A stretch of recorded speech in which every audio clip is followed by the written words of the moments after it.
Hello, folks, and welcome to Subjective Thoughts. And our comic for today is Hellboy, The Bones of Giants, Issue 1 by Dark Horse. Now, there is fighting, killing, a bit of violence, some blood, lightning, and some sort of creatures from Norse mythology. So, if you are in any way squeamish, you have been warned. Also, spoilers. Alright, here's the team.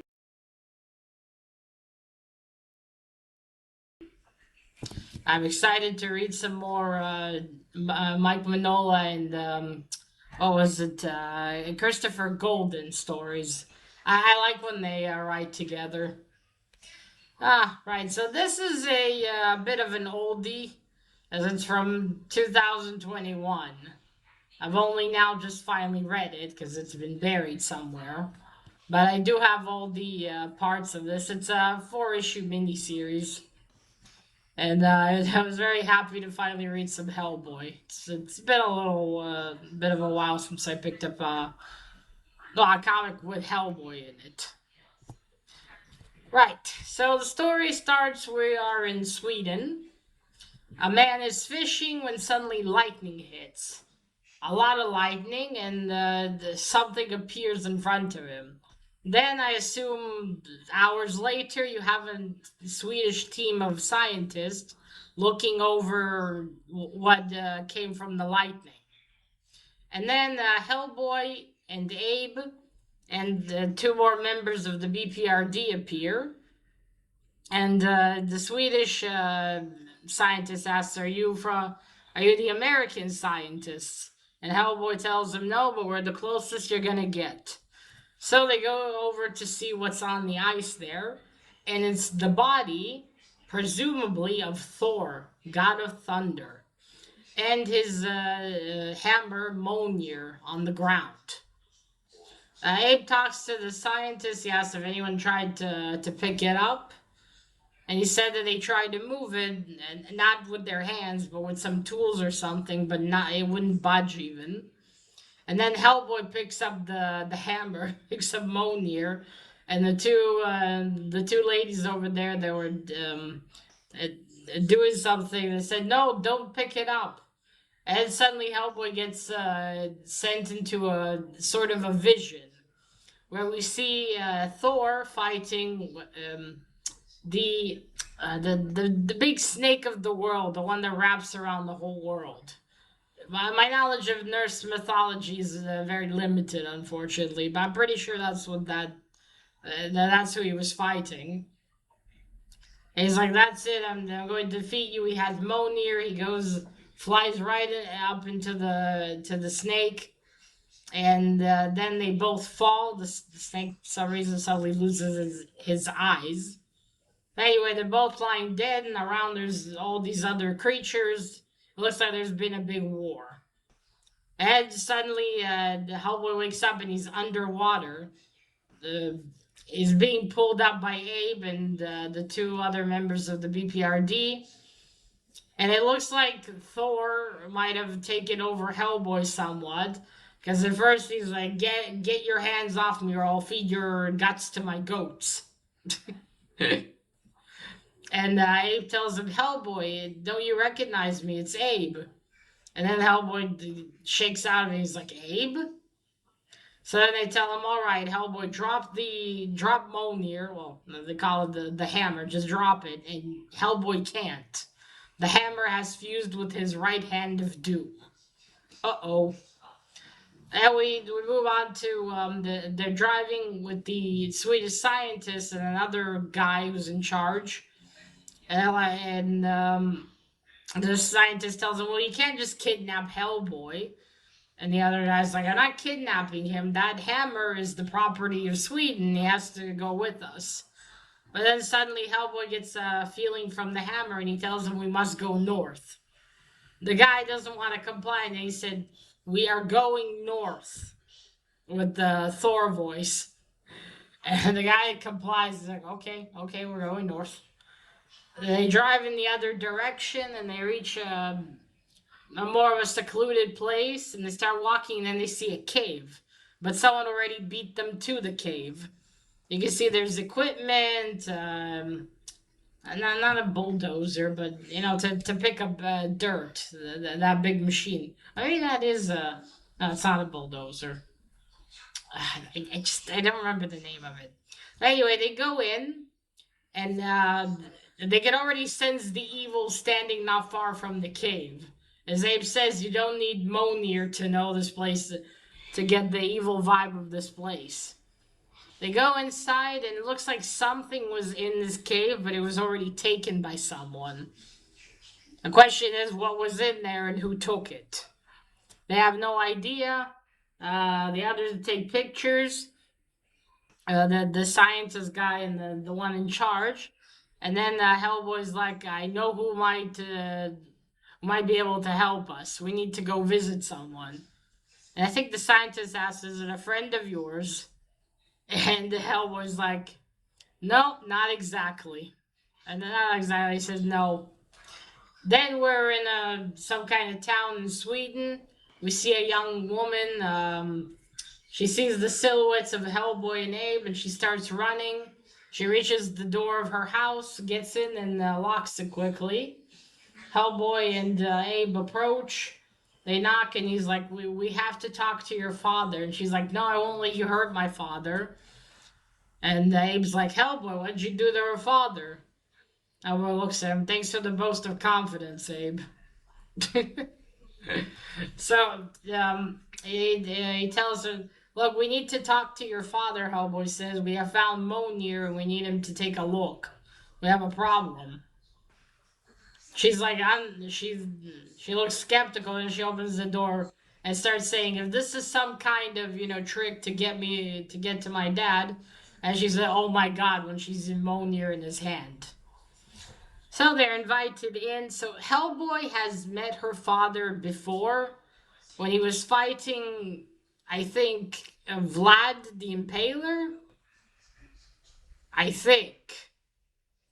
Or this says Vlad, and it looks like it was. Oh, maybe it was some kind of headless horseman.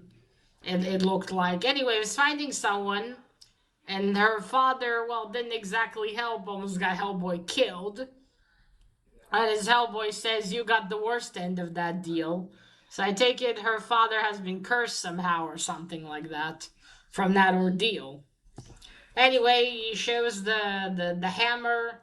He tells him, okay, have a look, and his name is Eichmann. It's Aickman.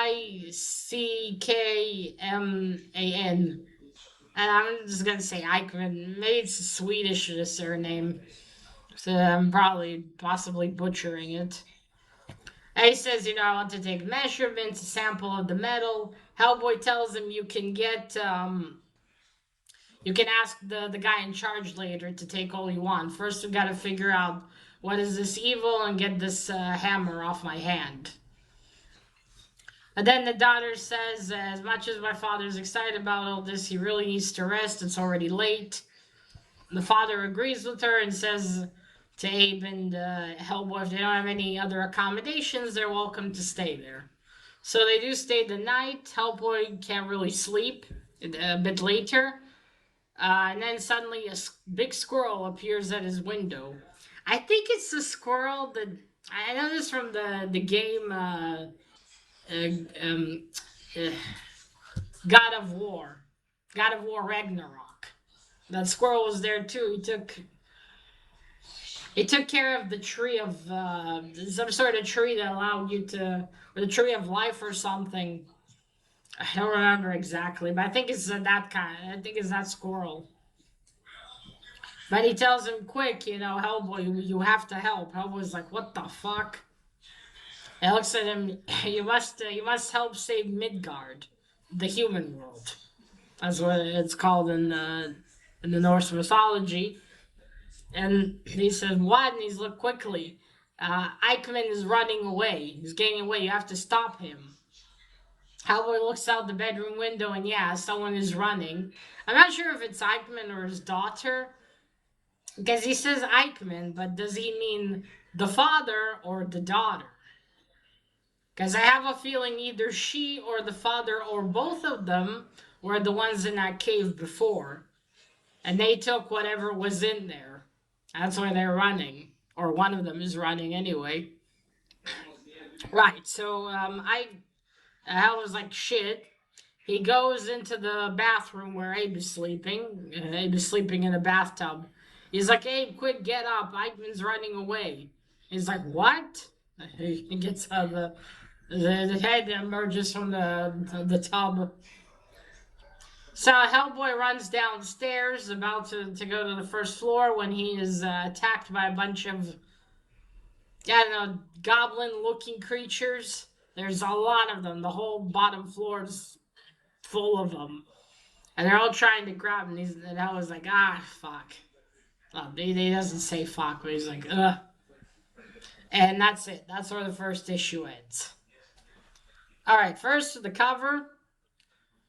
I love the bones in the background. Well, bones of giants. Because I think Thor is half a giant, perhaps. His mother was a giant. I'm not sure. My knowledge is limited, but yeah, I love the bones. And you got Hellboy right there with the Mjolnir and the lightning. And I think it was a good choice to put this frame in the back to kind of make Hellboy stand out amongst the bones. Because if this wasn't here, I think his coat would have been swallowed up. Because it's the colors are quite faded too. So I love the cover. All right, now for a bit of the art. The art is not by Mike Mignola. The art is by Matt Smith, but I like his art style as well. See? I also love the colors. There we go. That's the old fisherman that sees the lightning, I mean. They the one that called them in later. Okay, and there you see. Oh, boom, and voila. I didn't say that the body falls. The body and Mjolnir appear. And they don't translate what he says, but I think maybe he says here, oh my god. It's strange that he didn't leave a translation somewhere. Editors are getting lazy. Oh, there we go. See? And there's the team of the scientists, and there's the Hellboys arriving. It's like, what is that? It's a red demon. There we go. I guess, yeah, well, Hellboy wouldn't really need much of a coat. There he is. And there's Abe, and these are the two other members of the BPRD that's with them.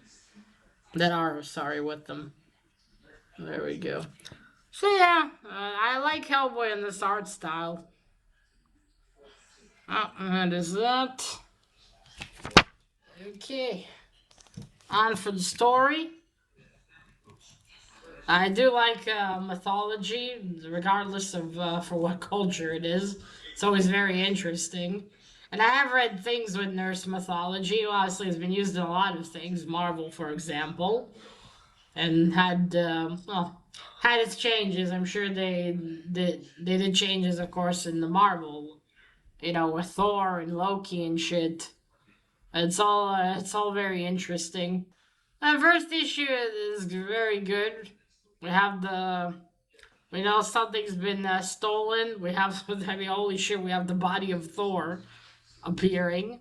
How did this happen? What's going on? There's this evil. It looks like Mjolnir fused itself with Hellboy, maybe so he will fight whatever this is. Because as the squirrel said, Midgard's in trouble. It needs someone to do something. And as always, that someone's going to be Hellboy. Now, Hellboy, as it's been said, had fought a lot of monsters. A lot of fucking monsters. So I wonder what he's up against now. That'll definitely be interesting to find out. And it's cool to see him going out with Abe, too. Oh, this is right. This is, I think, based on a book that Mike Mignola and Christopher Golden wrote. Well, I should get my hands on that book, too. But it's cool that they've done a mini-series about it, too. Yeah, this has been great. It's been awesome to read some Hellboy again, with Hellboy actually being in the story. So I love this one. I'm glad I have the whole mini series to continue. I'm gonna enjoy myself here.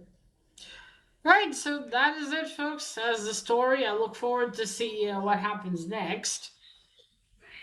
Is it the daughter that did it? Is it the father? Is it both of them? What kind of evil have he or she or they awakened? How bad is it, and will Hellboy be able to stop it? Now, of course he will. He's Hellboy. He always finds a way to stop it, or at least beat the crap out of it. Alright, folks, so that is it. Let me know what you thought of this one if you've read it. No spoilers, of course. Did you read the story back then? Did you hear about it? What do you think? Leave it down below in the comments. Alright, folks, so that is it. Now remember, collect what you're passionate about and share it on YouTube. Bye!